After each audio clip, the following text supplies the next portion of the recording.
Your ambition, if you have any sense, is actually to become competent. Do you want to be competent and dangerous, or do you want to be vague and useless? It is definitely the case that there is no more exceptional form of the capacity to be dangerous than to be articulate. And so it's a moral endeavor in some real sense. Right? To become articulate is to become the master of your own tongue. Every advantage comes with a disadvantage. So if you're extroverted, you're social and you're positive, but you're impulsive and you can tilt towards hedonism and you can't stand being alone. No matter where you land in the temperamental landscape, you're going to have your associated faults and temptations. You've got a goal, and you'll see that as you progress towards the goal, there'll be obstacles that emerge, and some of them you don't want to confront. That's why it's useful to order your room. Chaotic room makes you anxious. Why? Too many pathways, man. People don't really repress the things they don't want to face, they just fail to unpack them. You want a horizon of ever-expanding possibility. We're built to walk uphill, and when you reach the pinnacle of the hill, you want to stop and appreciate the vision, but the next thing you want is a higher hill in the distance. Beware of unintended consequences. It's like, oh no, this thing will just do what I want it to do and nothing else. It's like, no, it turns out that not only is what we want from each other the real thing, but that's also the adventure of your life.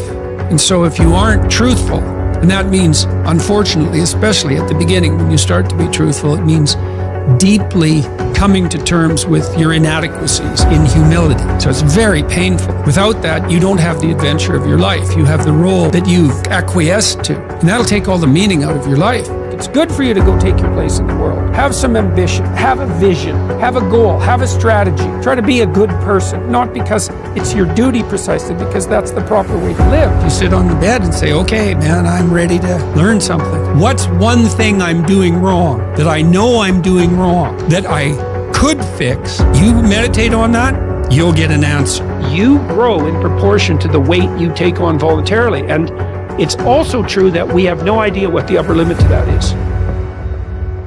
It's from the uphill climb that we derive our value, and I mean this technically.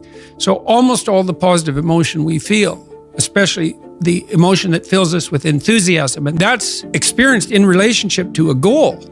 And so in some sense, you want a goal that you can never attain. So you can always move closer to the goal that recedes as you move towards it. You think, well, that's frustrating. It's like Sisyphus pushing the rock uphill. But it's not, because as you pursue that goal, you put yourself together and your life does get better and richer and more abundant. And that's why the highest levels of virtue and goal are in some sense transcendent. You want them to be above everything you're doing so you can continually move towards something that's more sublime and better. That's what you are. You're here to live, not to sleep.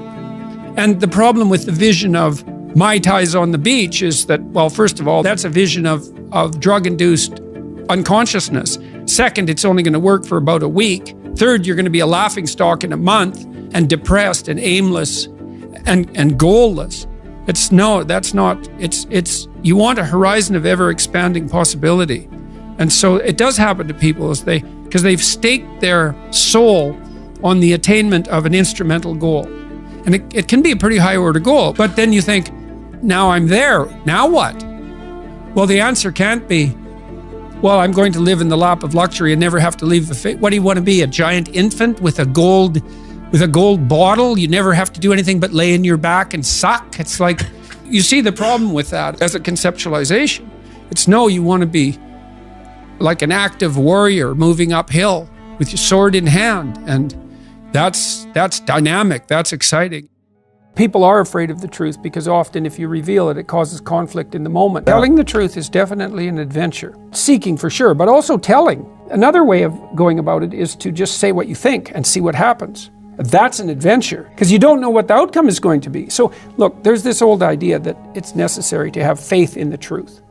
And so here's a way of thinking about that. Someone asks you a question and you might think, well, here's the outcome I want, and so here's how I'm going to answer that question. So that's one way of approaching it. But another way of approaching it is, you ask me a question, I'm going to think about the answer, and I'm just going to tell you what I think. And it doesn't matter what the outcome is, because I'm willing to see what the outcome will be, predicated on the idea that there isn't a better outcome than the one that truth produces. Even if it's harsh and terrible in the short term, and sometimes it is, it's like there isn't a better way of doing it. Now, You might say, well, how do you know that? And the answer is, well, I don't know that. That's why it's an article of faith. Because I believe, and I believe this deeply, the being that you produce as a consequence of telling the truth is good, by definition. Even though it's harsh and often uncomfortable, because you get in trouble. One of the things that I've really learned recently, or learned to articulate better, is that there's a very tight relationship between aspiration and responsibility. The first question might be, do you need to aspire to something? And the answer is, well, yes, because you have to do something. If you just sit there, you'll die. You can't just sit there. You have to go act out in the world. Okay, so act towards what? Well, that's whatever your aspiration is. You have to have an aim. Okay, well, what should the aim be? Well, it should be something worth doing, let's say. Why do something that you don't feel is worth doing? What do you think's worth doing? Well, if you watch other people and you judge when they're doing something worthwhile, you usually judge them positively if you see that they're taking responsibility, at least for themselves. What, do you want to be completely useless so other people have to take care of you? That's pretty pathetic. And maybe you could get your act together so you're taking care of yourself and your family. And maybe you could even do better than that and take care of yourself and your family and your community. Well, good for you. That's responsibility, and that's an aim. Well, here's one of the things that's cool about that, is that your life doesn't have meaning without aspiration or an aim. Okay, so you need a hierarchy of values. There's got to be something at the top. It's got to be something important. If you don't have that, your life doesn't have any meaning. So if you criticize the hierarchy, or even the idea of hierarchy, you destroy the idea of aspiration, and then people have nothing. Well, that's not helpful. People are built for a struggle and they're built for a weight, and you want to take on a heavy burden voluntarily. See if you can put yourself together. See what you can do out in the world while you're waiting to die. It's an all-in game. It better be worthwhile. It took me a long time to understand that belief regulated emotion. So what happens is that if you act out your identity, if you act out your beliefs in the world, and what you want doesn't happen, what happens is that your body defaults into emergency preparation for action. And the reason for that is you've wandered too far away from the campfire, and now you're in the forest, and maybe you're naked.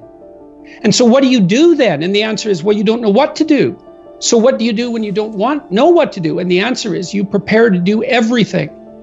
And the problem with that is that it's unbelievably draining psychophysiologically. Like, it hurts you. And there's an immense physiological literature detailing the cost of exactly that kind of response. People stay where what they do has the results they want. That's partly why you want to be around people who share your cultural presuppositions. It's very hard on us not to be where we know that what we want is going to happen. We hate that, and no wonder. There are varying degrees of that, obviously. You can really be where you don't know what's going to happen, or you can only be there to some degree. But by and large, we're conservative creatures. Even if we're liberal in temperament, we can't tolerate that much uncertainty. You might ask, well, why? And the answer is, well, because you can be hurt, pain, you can be damaged, you can become intolerably anxious, and you can die. So it's no wonder you're sensitive, or very sensitive, to negative emotion.